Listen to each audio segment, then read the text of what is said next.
Honorable Principal Sir, Vice Principal Sir, Coordinator Ma'ams, and my dear teachers. I, Paulami Banerjee, is going to represent a PowerPoint presentation in front of you all, and the topic of today's in-house training is essential components of a lesson plan. So, yes teachers, that lesson plan on which all of us spend a good unit of time all through the year, isn't it? Brainstorming and figuring out what the students need to learn, how the things will be taught to them, and how learning will be measured.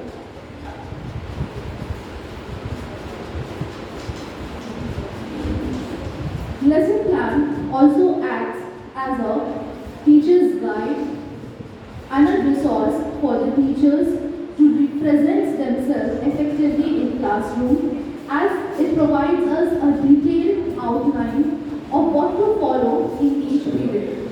It also ensures that every bit of our classroom time is being utilized in an innovative, constructive manner, and also we deliver meaningful conversations, discussions to our students.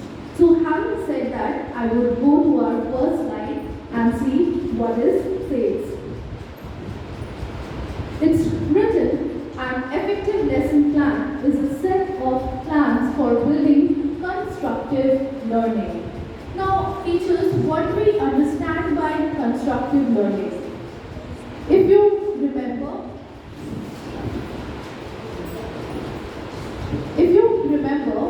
the other day, one of our colleagues, Paulami ma'am, had a session on constructivism. And her approach was towards the holistic learning of children, where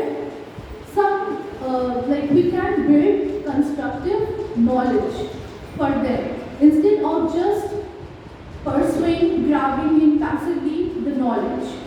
Later it says, the greater the structure of lesson, the more precise the directions on what is to be accomplished, the higher the achievement rates are. Indeed. So if we want that concept of holistic learning to reflect on our students, first it needs to reflect on the teacher's lesson plan. Here is where we can put the foundation stone. We can make it smooth, well structured, well knitted, whatever you call it, so that our students can take our teachings and preachings and apply it in some or other spheres of their life. Okay, and once we know that we are in right direction, then our targeted goals will be achieved. And being a teacher, what can be our targeted goals? To complete the syllabus on time, and also to ensure that whatever knowledge is being imparted to them, they are much benefited with that. Okay, so and only then our achievement will be attempted. So to ensure that our lesson plan is effective and functional, what is the first step that we can take? That is to have good planning. And here it reminds me of a statement given by William Shakespeare that if we fail to plan, that means we are planning to fail. So you see, planning is indeed important. What it says? Keeps the teacher and students on track. On track means we should be in sync, not just in a rush to complete our syllabus. We have to see what is the capacity of adapting knowledge in that particular class. The students, are they able to understand what we are trying to convey them? Are they comprehending? So how are they interpreting? What is the reflection? How are they responding? So if without considering all those points, if we keep rushing with our syllabus, we can't be in sync. They will listen to us, they will bodily, they will be present in class, but their mind will be definitely somewhere else because they are simply not understanding what we are trying to convey. Next is achieving the objectives. So while we write lesson plan, learning objectives, what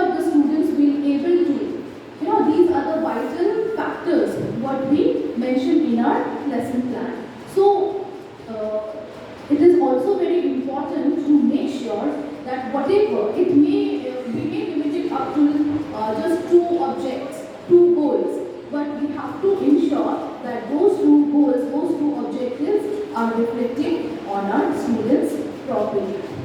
It helps teachers to avoid unpleasant surprises. So we have been bestowed with surprises in past 2 years. We have seen the chapters are being omitted, they are being included again. So we should always keep space in our lesson plan so that we can adjust a little bit of deviation here and there. We should not get into panicky state that how to complete the chapter which is all of a sudden been included. Or we should not regret on chapters which we have done and suppose it has been omitted out. So we have to make sure that whatever the chapter is being, even if the chapter is being omitted out, yes, we have able to surpass little or more knowledge with regard to that chapter as well. It provides the roadmap and visuals in a logical sequence. So logical sequence means suppose some months where we get more number of holidays, and just because we are getting more number of periods in that particular class, if we plan 2, 3 or more chapters over there thinking we will be able to cover up, is this logically correct? Is this practically done? No. As I said, we have to understand, we have to be, we have to be kind enough with the children to know that what is their learning abilities are. So it's absolutely okay if we able to cover up just 1 or 2 chapters or revisit the chapter, we do calculation of the chapter again and again with that class, but yes, then again and again it has to be limited. I'm not saying that you just keep on revising it with them until they understand, but whatever the best we can provide to them. Provides direction to a substitute. Now here substitutes, there are 2 diversions over here. First, when we go to substitute any teacher, we go for substitutions. Okay, let us ensure that whatever time is being allotted to us, we use it constructively, do something productive over there. If not much, we just can indulge them into some kind of communicative English. They can get into public speaking and speak whatever they feel like. Share some stories, some real life experience. We can allow them to use the blackboard as well. Okay, they can involve the whole class into some games. So let us make the use of those substitute periods by letting the children be the master or the mistress of the class. They will definitely enjoy this. And the other one is part of substitute, that is when we ourselves go on leave or holidays, our lesson plan should be that opaque, that transparent, that handy, that whosoever comes up and resumes with the lecture where we had stopped, it becomes very easy for that person to carry forward. It is not that it is incompletely, the person is in shadow, that where to start, how to do it. So our lesson plan should be that well knitted. It encourages reflection, refinement, and improvement. So what we understand by reflection, at the beginning of the session when we get new books, we read the chapter, we open the book, we read the chapter, and there are plenty of things going in our mind, like how to plan it, what are the things we need to teach from here. We go through the in-text questions behind the text, and there are so many things. We plan activities, project work. Okay, so that should, whatever is in our mind, that should reflect in our lesson plan as well. Only then it will reflect in our classroom activities. And when it comes to refinement and improvement, there is always hope of improvement in our work. Like we are being observed by HODs, coordinator ma'am, so they always come up with points for improvement, and we must apply them into our work. Enhances student achievement. By student achievement, yes, academic progress is the first and foremost thing to be considered. But can we say that the child who was a regular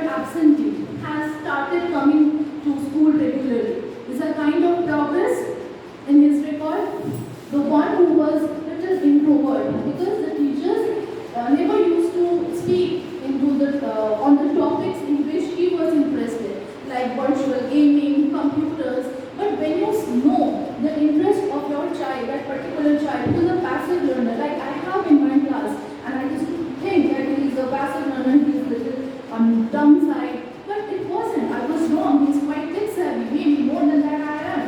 Alright, so and when we start discussing, when we have communication, I have seen that the boy is transforming into an extrovert.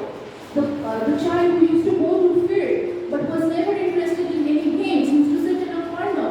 I don't know what game teacher is doing whatsoever, but the child is gradually started taking interest in sports and games. So that is also a kind of achievement we can count it.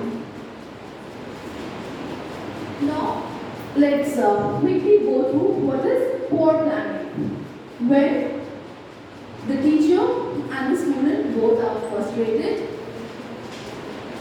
Aim is wandering, unmet objectives, no connections to prior learnings, disorganization, lack of needed materials, a sheer wastage of time, and poor management of class. So, the moment we would not know what to teach in that particular class, how to deal with a huge force of syllabus, we will face all this problem. We will teach, things will go above our students' head. So, I would like to sum up this point of planning just by adding few more lines, that effective lesson planning contributes to successful learning outcomes for students in several ways. A well-designed lesson plan helps students and teachers understand the goal of an instructional module. I'm coming to the point in the next slide. Not only this, but it allows the teacher to translate the curriculum into learning.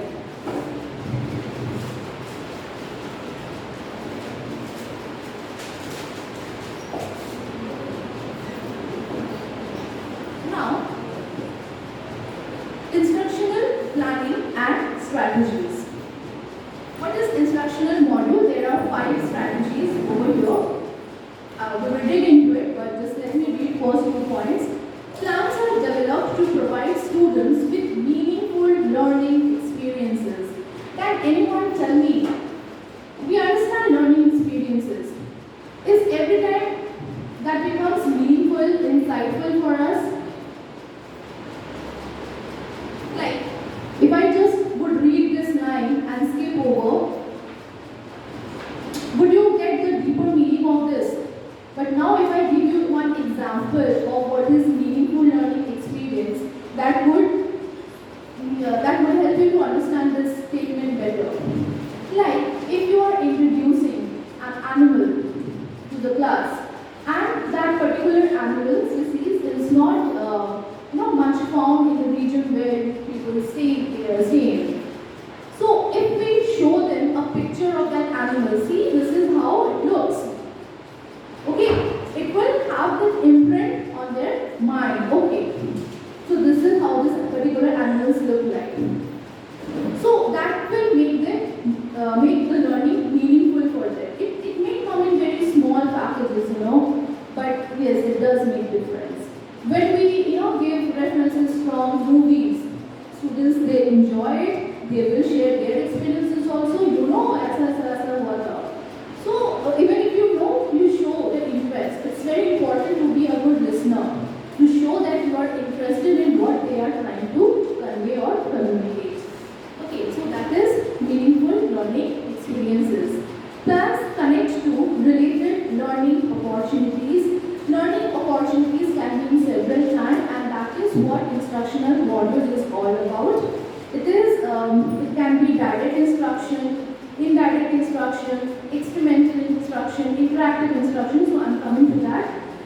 Teaching is based on instructional strategies that focus on best practice and research. Teaching is supported by strategies that foster interest and progress. So how would we foster interest and progress in our teaching styles and method? So the first point is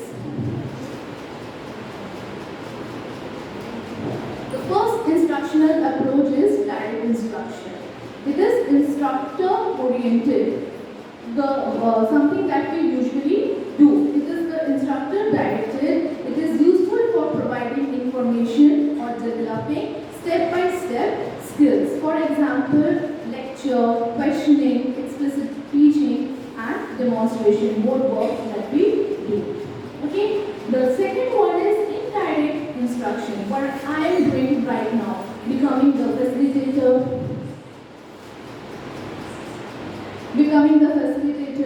or the resource person. It is mainly learner driven.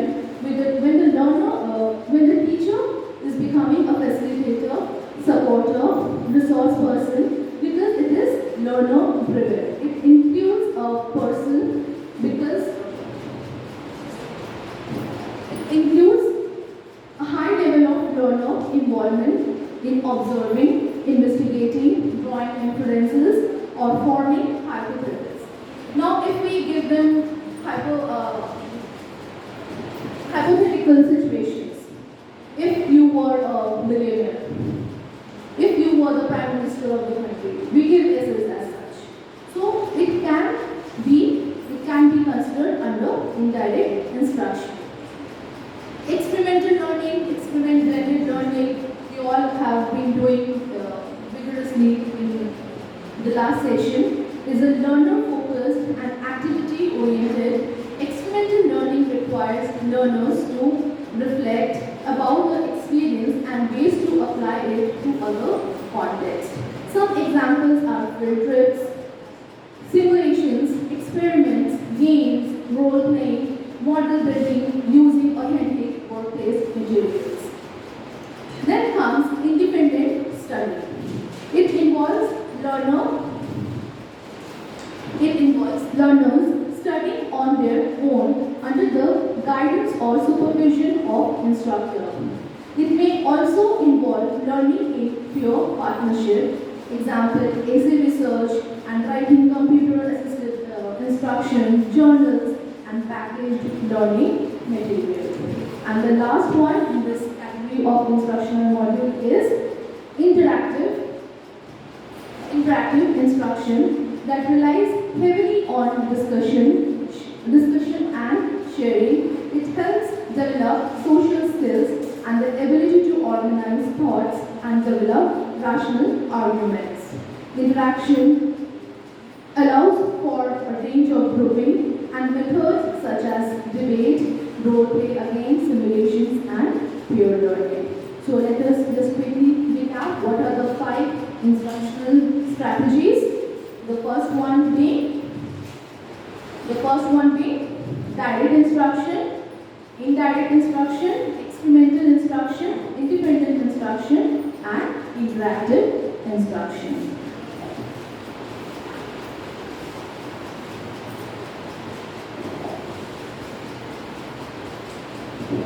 So, as we can see in this next slide, it's about effective teacher. Do you consider yourselves as an effective teacher? Sometimes. Okay. How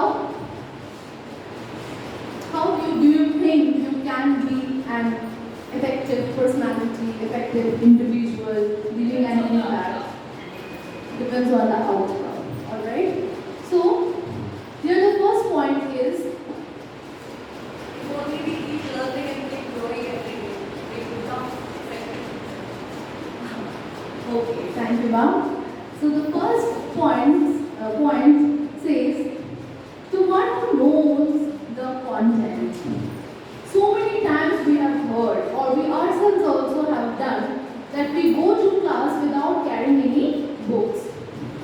Isn't it? Why so?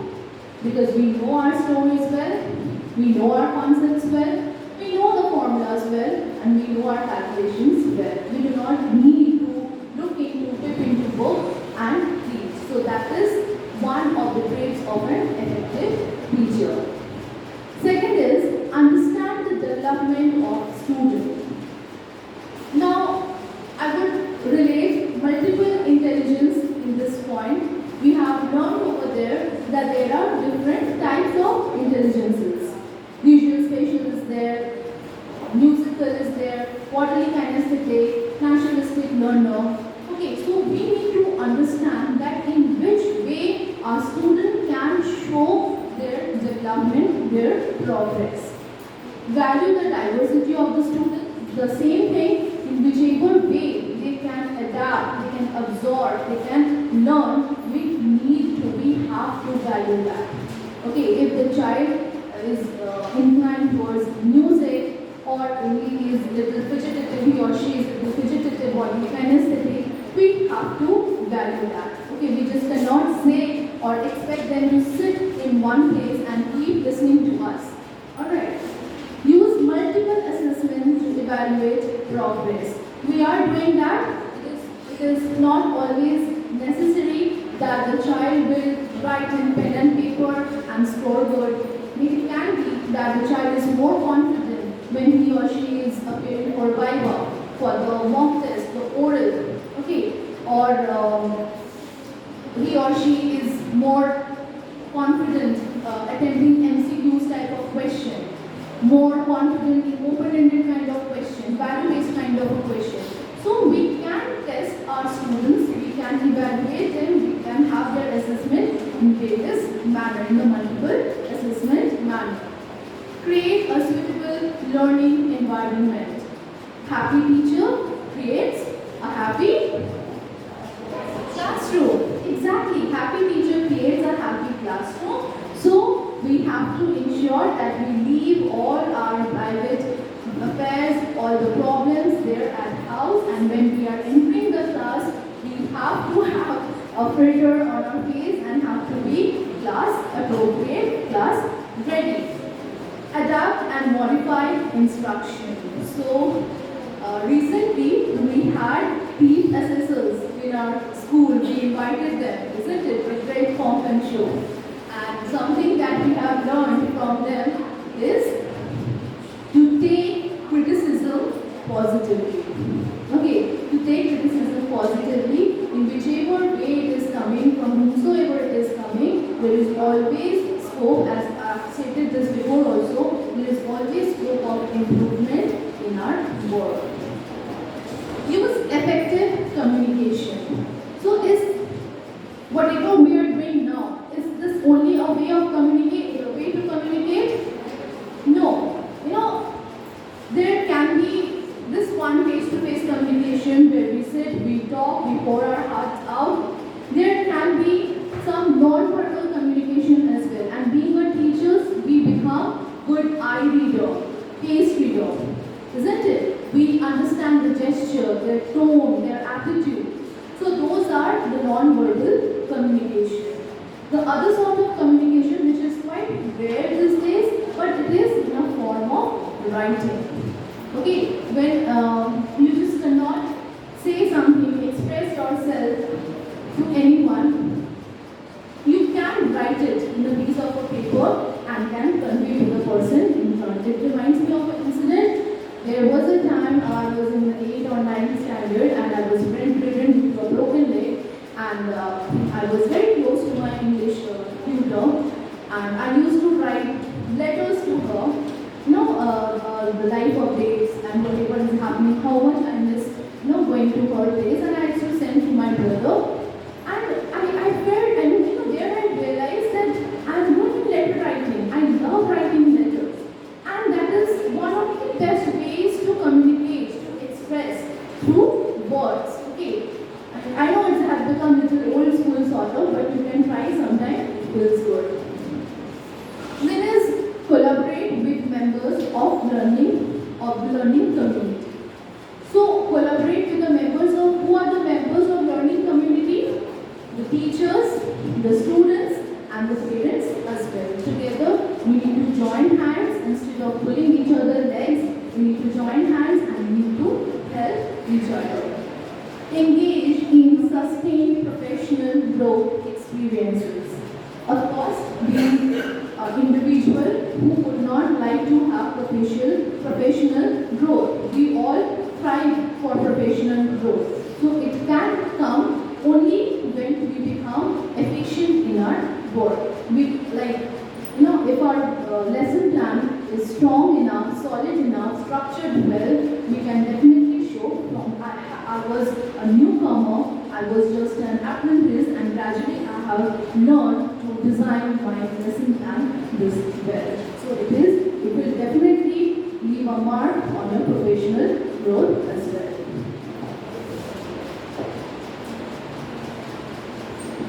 So now let's quickly see what a good lesson plan includes. The first one is objective. Just a second. So the first one is objective, and it's written expected student behavior. The learning objectives. I told you before also, why do we write learning objectives? Just in order to see what reflection, what impact it has left on our students, what our students will learn. So learning objectives create new knowledge which comes under cognitive development. If we connect it with Bloom's taxonomy, then developing feelings and emotion comes under effectiveness, enhancing physical and mental skill, that is psychomotor. So learning objectives can also be scaffolded as they continue to push students learning to new level if in any of these three categories. So just to break the monotony, we need to push our students in order to give them a boost, to make them motivated, and to let them know that yes, you can also do it. Then warm up and introduction. So when we enter the class and we know what is our target for today is, so what kind of warm up we can do in order to introduce the chapter, break the ice and say that okay, this is our topic for today. Anybody? We can, if it is something related to mind, mental maths, so we can make a Sudoku board for them and ask any one of them to come and solve it. Okay, if it is something related to literature, we can start with a quotation or idiom or something, like there is a chapter, Kingdom of Fools. Okay, so if we, there's a Andhri Ka Kana Raja. So if we ask them that, can you give me the meaning of this? And when they will definitely, some or other will reply, and then you can say that, okay, this is the chapter we are going to study today, we are going to read today, and it is all about what you understand by that particular idiom or the quotation. Now, if nothing, just to, if you have class in the 7th and 8th period, just to shake them up, okay, we can indulge them into some kind of drill, like stand up, sit down, step out, step in, like this. Then comes the procedure and presentation. How you are going to present the chapter. Is it telling the story and the characters and the character justification all at the same time? No. First we have introduced the chapter, then we can let them know how much the title is apt with regard to the story. We can get into characterization, plot structure, then protagonist description, antagonist description, and so on. And I just talked about literature, chapter stories. The same thing can be applied in other subjects as well. Then materials, worksheets, films, text, etc. So we can definitely use these as the teacher's aid. We can sometimes show them some sort of documentary film and all of that. We can take reference from textbook which is not included in the syllabus. We can definitely ask them to forward on dictionary to find out some meanings, or just let them know the meaning of a particular word. So we can provide them all this kind of, at least give them ideas to use these materials in order to dig into any lesson. Then comes the application, practice, closure. And at last we have evaluation, that is to test, assignments, teachers, observation, etc.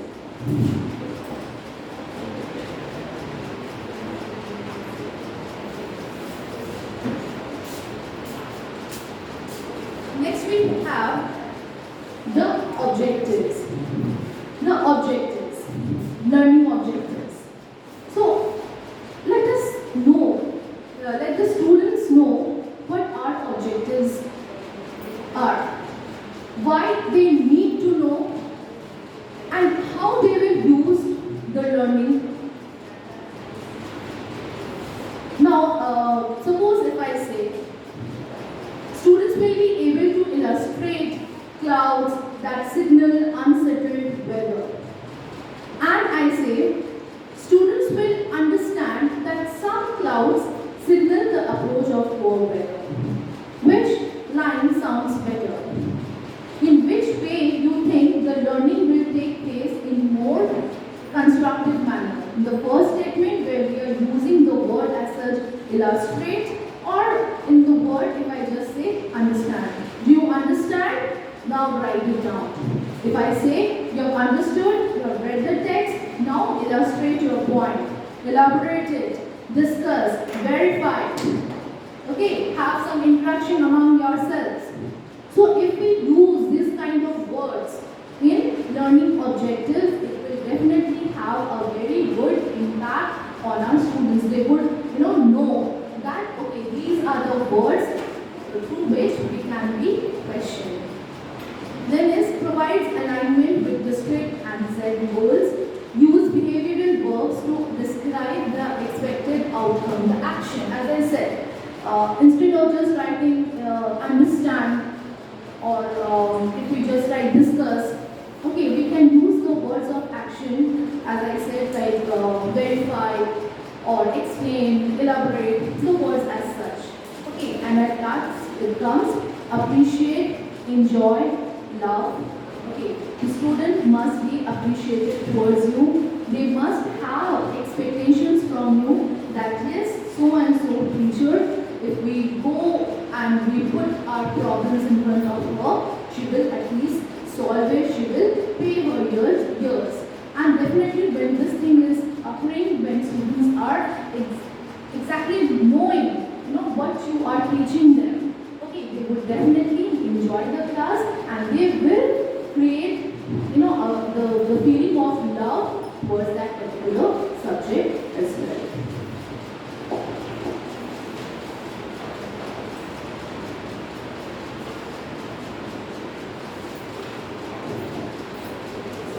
So this topic we had already discussed in one of the slides, but it is just giving us a better version over here, particularly stating what kind of introduction and warm-up we can do.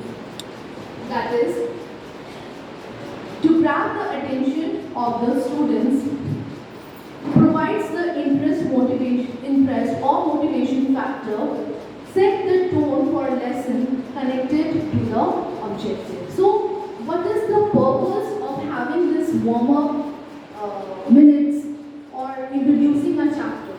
These are the needs that will grab the attention of your students. Even the backbenchers who are mostly involved in talking, laughing and giggling, if you just ask them some questions like, oh, did you see that movie? How much money that movie made? And what is your take in that? Can you share your viewpoints on that? You see, it will definitely grab everybody's attention. Talk or pick up the topic which is of their interest at first. Then we are the teachers, we are the masters and the mistresses of the class. We will definitely pull them into the core of the chapter. But why can't we start with something, just some quick minutes we can add on, which will definitely grab their interest for us. It provides the interest and motivation, and when that thing will happen, the second point will take place. It will provide the interest, motivation factor, and it will set the tone for the lesson connected to the objective. So how can we do this warm-up? There are 3 to 4 suggestions for us, points for us. We can throw question on them. Do not do it straight directly on them. Just can bring on some puzzle and call someone to solve it. Any sort of board games, okay, any sort of drill as I said. You can start with a story, definitely. then with some quotation given by famous personalities. There can be some sort of activity, a discussion starter, and at last, in bold and in caps, it is written to be creative. Okay, if you create this creativity among students at the very beginning, we will see that you have easily been able to cover up the entire target in that particular period.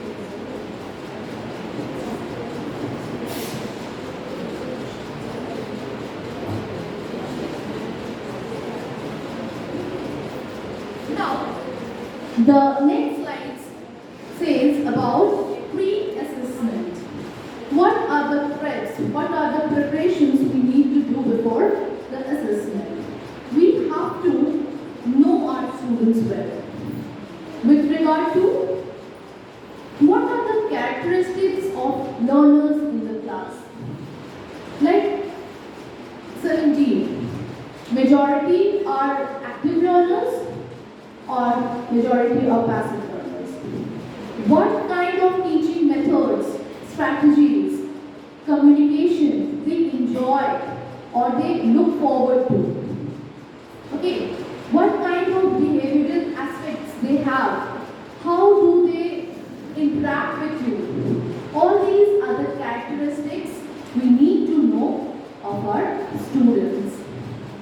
What do the students already know and understand? Suppose nouns. That is there in book of standard 6, grammar book of standard 6, 7, 8.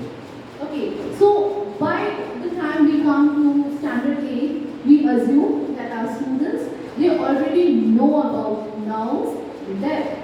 So what we can do, we can easily save our time on that by just letting them revise on their own, and we can get into the recapitulation, revision of something which they really need to. Okay. Then, how do my students learn the best? If we ask this question to students, how do you learn the best? They will definitely say, in the nature, ma'am. Is it possible always to take them outside on the ground, the field, and teach them? No, it will not.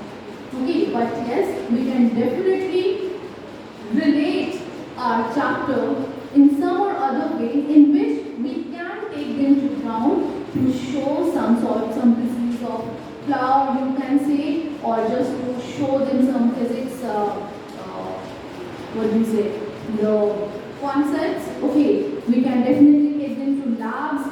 Alright, we can take them to AV rooms. So we need to know, we have to understand, and we also have to work on the ways our students want them to be taught. Not always, again I am saying that we cannot devote ourselves completely to them, that whatever you say we will do, but yes, sometimes little effort we can walk an extra mile for them. What modification in instruction I need to make?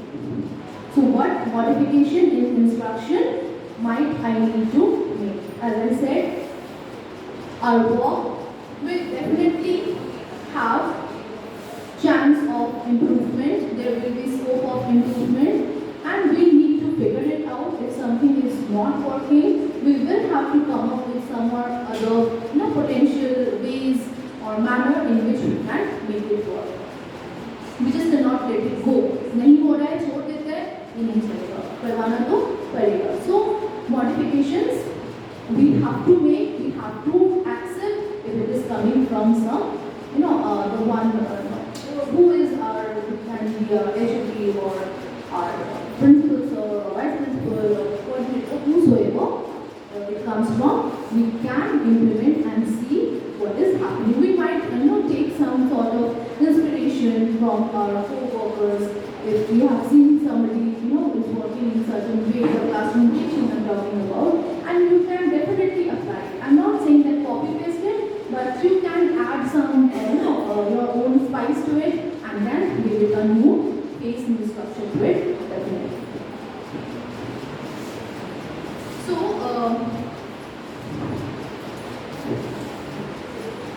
our next point is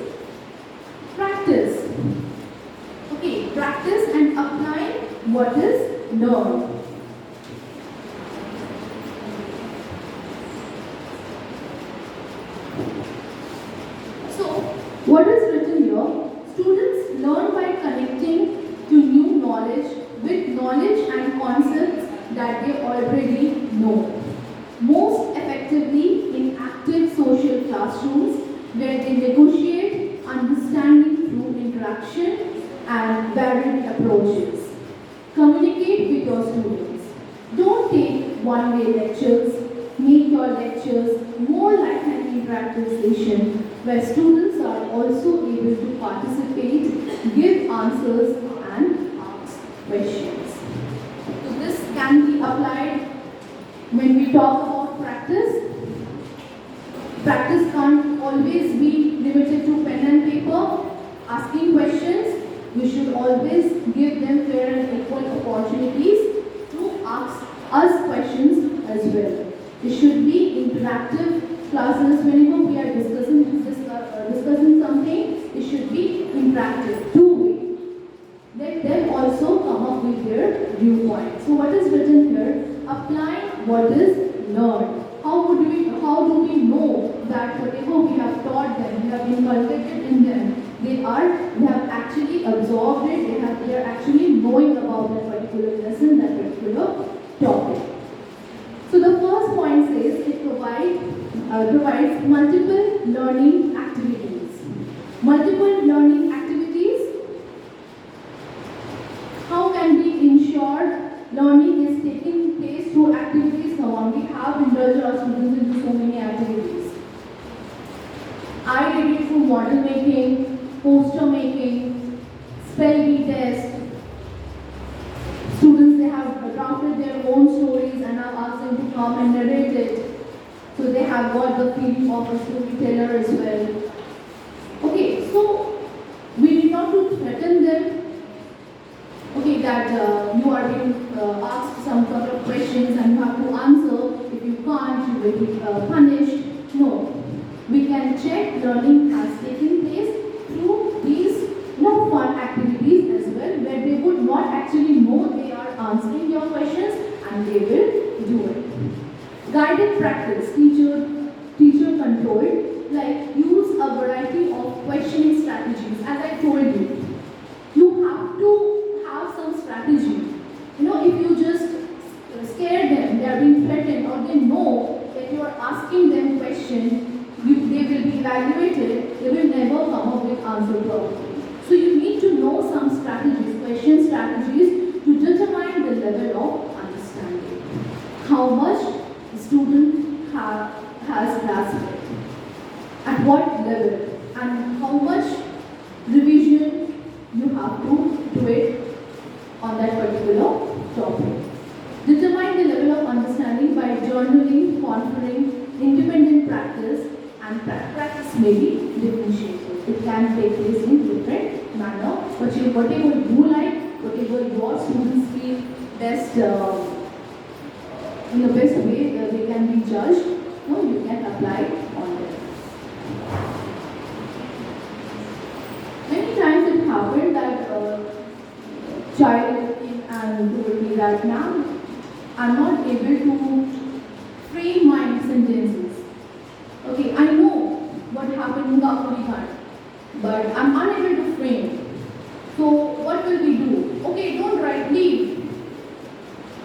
We can listen to them, we can pay them ears. Okay, narrate, let me know whether you really know it or you are picking up a story.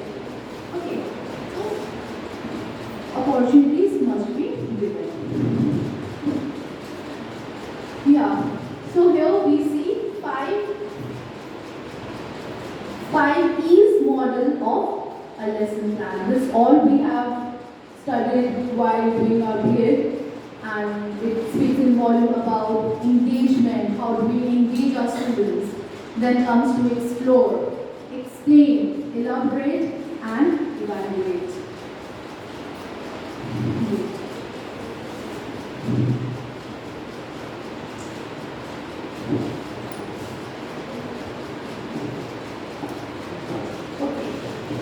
So, first is engaging.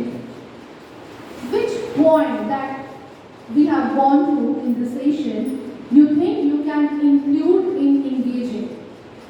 How would you first engage the class? How will environment. Anybody? I just Warmup and instruction. yes, very good. Yes, ma'am. The engaging part is the warm up and introduction. We have grabbed their attention. Okay, so the purpose of engage phase is to elicit students' prior knowledge, to test their prior knowledge, stimulate interest, and gather diagnostic data to inform teaching and learning. ये अभी हम लोग पढ़ाई करने जा रहे हैं. For that, we need to grab their interest. The second part is to explore.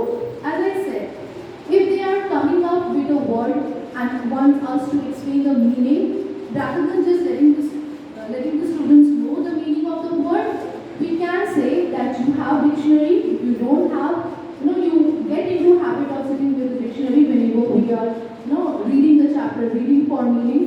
So you just flip over the pages and why don't you yourself look for the meaning of a particular word. In that way, they will definitely explore something.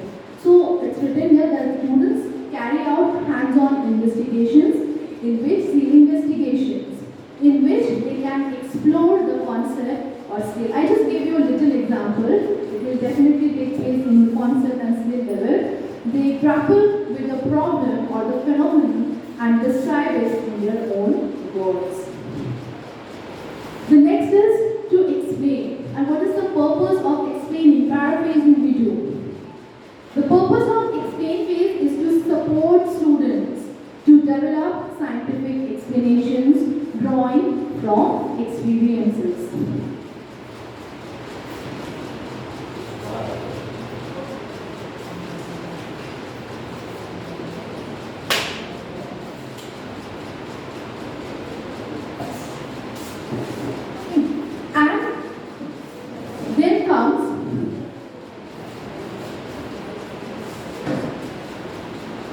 Then comes to elaborate.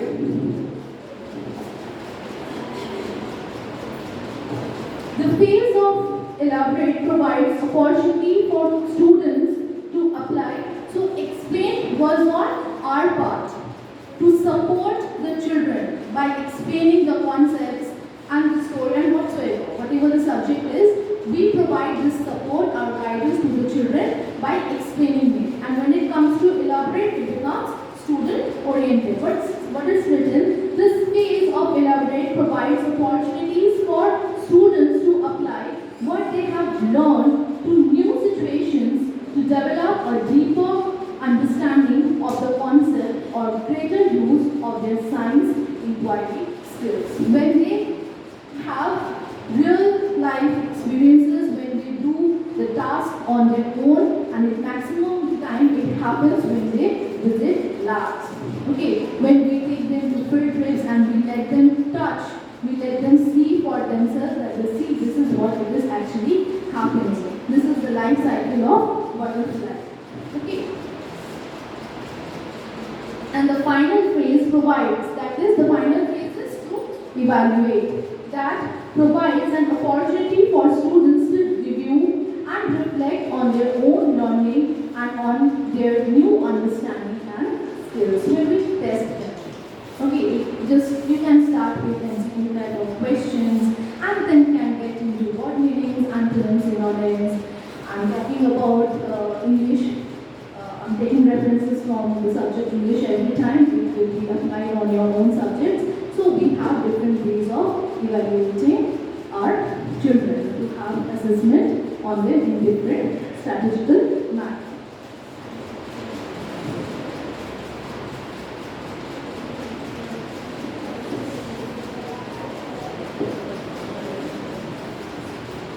Next comes the learning activities.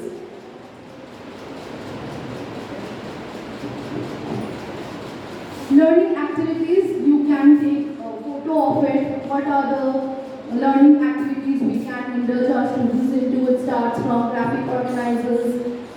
It starts with graphic organizers and it's meant for the computer teachers, art teachers, creative play for a pre-primary section.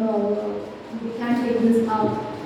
Peer presenting, like like we had poster making, so they made group and they created beautiful posters. Performances, role playing is almost same. Performances it can be, they can come up with some rap,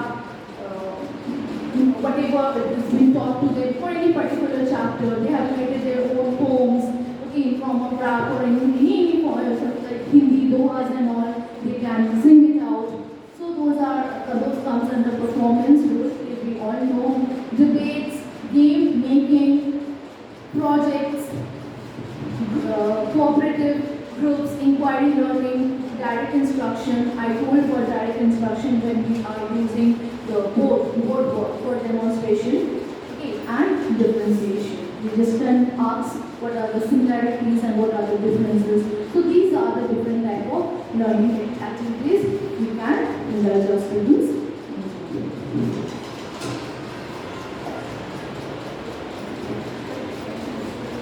Then comes the closure.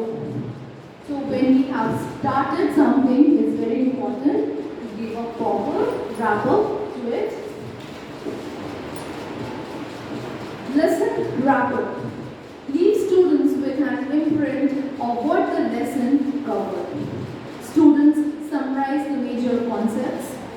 Displays internalized. What is internalized? The process of making attitude. Like a chapter which involves psychological aspects. So there is this thing among us that we do not believe in psychological disorders and we tag that person as mentally disordered. So there is this thin line difference between psychological setbacks and mentally retarded people. So when they will create this kind of attitude and they will tell others that no, hold on, I can tell you there is a difference. The person who is having some sort of psychological setback or psychological disorder, that doesn't mean that the person is mentally retarded as well. So, your teachings, your method of teachings can change their attitude as well. So that is what when they will display internalized attitudes. Okay. Then teacher recaps the main points. Teacher sets the stage for next phase of learning. So, am I clear? Yes, ma'am. This is it.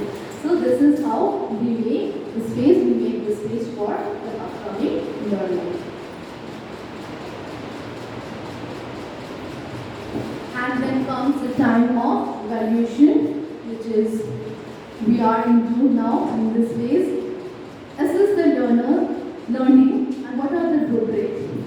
Rubrics are teacher-made test, in-class or homework assignments, project to apply the learning in real-life situations, recitations and summaries, performance assessments, use of rubrics, portfolios, journals, informal assessment. So these are the various types of assessing and evaluating.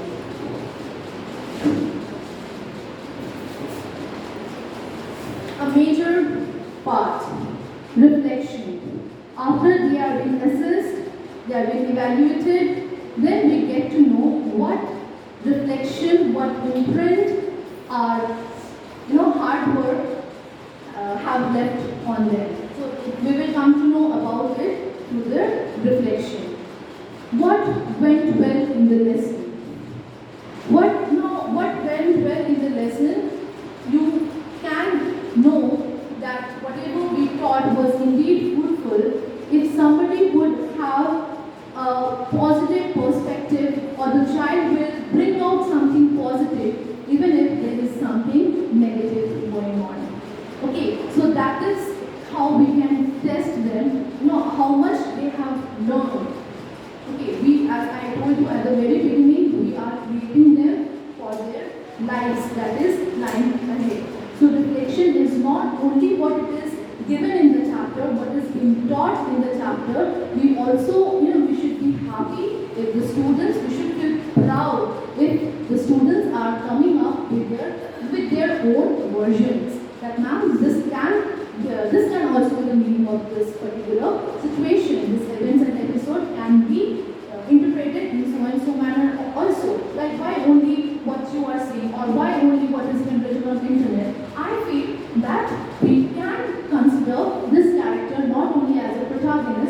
also as an antagonist.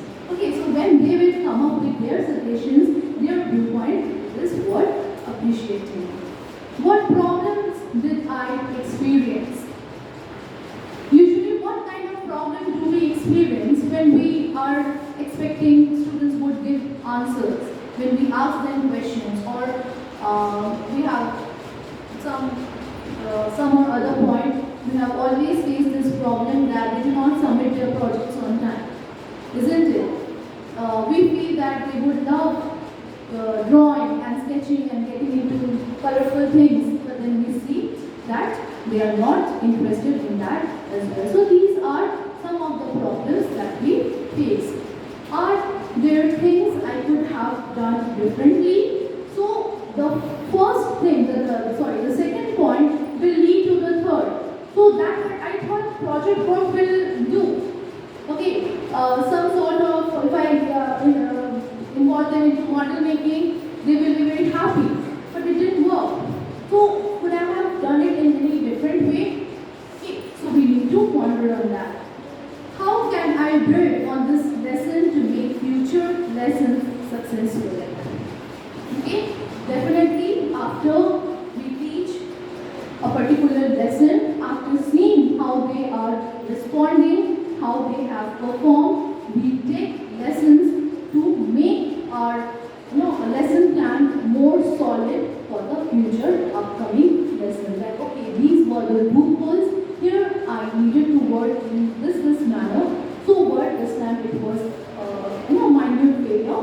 I would definitely work up, boost up myself and plan this thing in a little different way.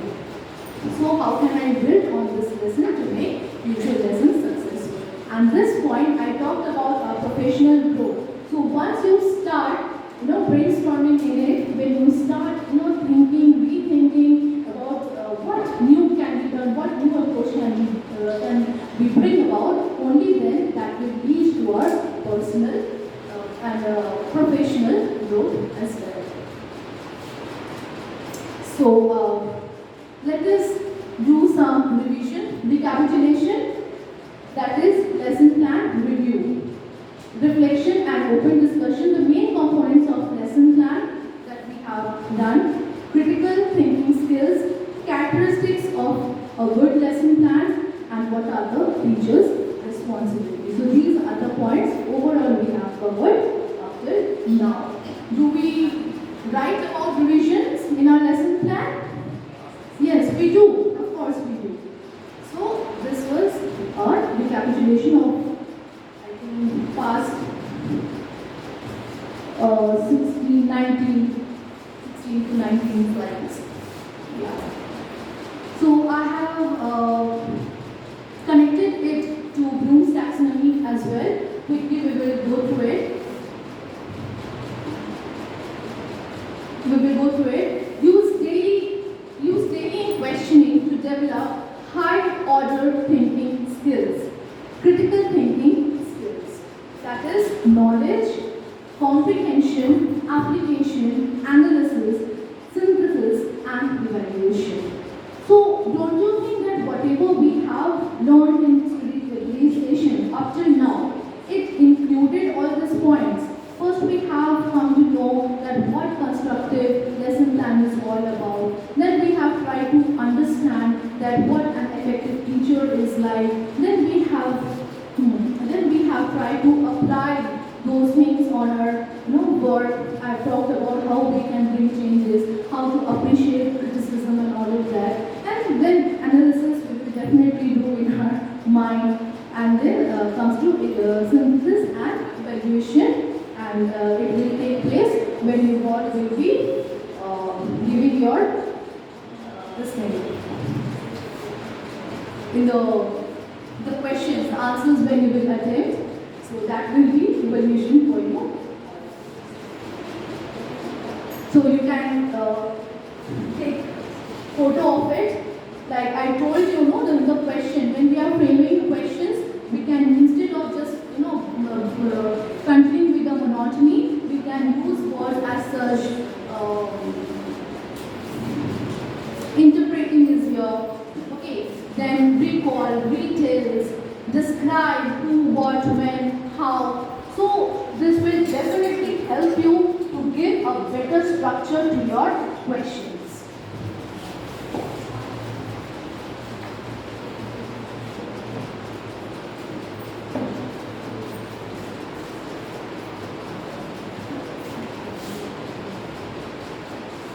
So we have already talked a lot about planning. Great teaching starts with great planning. So what are the characteristics of great lesson plan? Clear instructions. I talk about your transparency, your opaqueness, explanation, timeliness, expectations and assessment, interactive, hand-on activities, engaging and fun.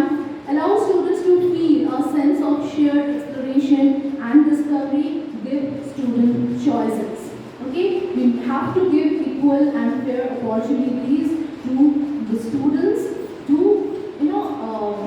so that they feel themselves ready for the upcoming test and the exams. It can be done in several methods of assessment. We talked about it. It can be multiple choice question. It can be in form of viva. It can be pen and paper, and so on. So how can we engage students and keep them motivated? By breaking assignments into small chunks. Suppose simplifications.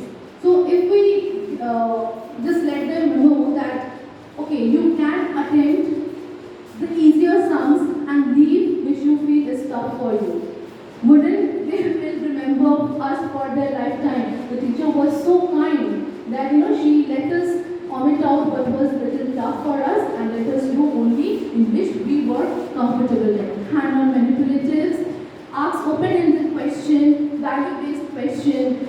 Okay, then make lessons relevant, talk at appropriate level. If we expect the children of standard 6 to solve some sum which is meant for standard 8, it is not justified. Allow students to develop their own questions to research. Okay, so when they will start making their own questions, that is the biggest achievement we can ever have. And intricate, diverse teaching strategies. We have been talking a lot about teaching strategies, so I'm not getting much into it. Set students goals. So regular routine, mini goals like you study for 1 hour or study sincerely, then you play. So these kind of mini goals we can set for them. Very specific action, what, when and how. You need not to write this big answers. Your answer if it is covering the points of when it happened, how it happened and what next thing will take place. Only that will give a framework or structure to your answer. Level appropriate, I talked about it, followed by reflection. Students need to evaluate, leads to the feeling of accomplishment and future goals set. So they need to feel that yes, I am prepared for my standard 11 third term English paper. Okay, the 5 most important things you can do for your students, and that is care. If somebody needs, it's bleeding actually to make them sit in the first bench, my father will buy me spectacles the next month. So if you can be little kind enough to make me sit in the first bench, let the child sit. This is how you can show that you do care. Set high expectations. If the child feels that he or she can turn up to you for their problem solving and other stuff and some family related issues, then the children is definitely having high expectations from you. Create orderly structured classroom. We definitely do rotations. On respect, stay calm, exercise self-control, anger-free schools. We all have attended those sessions. Treat students with courtesy and respect. If you be harsh on them, if you be tough on them, they will leave no stone unturned to be harsher and tougher on you. And finally, to the last slide, which we all love to come, and it says, a teacher is one who brings us tools and enables us to use them. And thank you, tease me. But it says, thank you.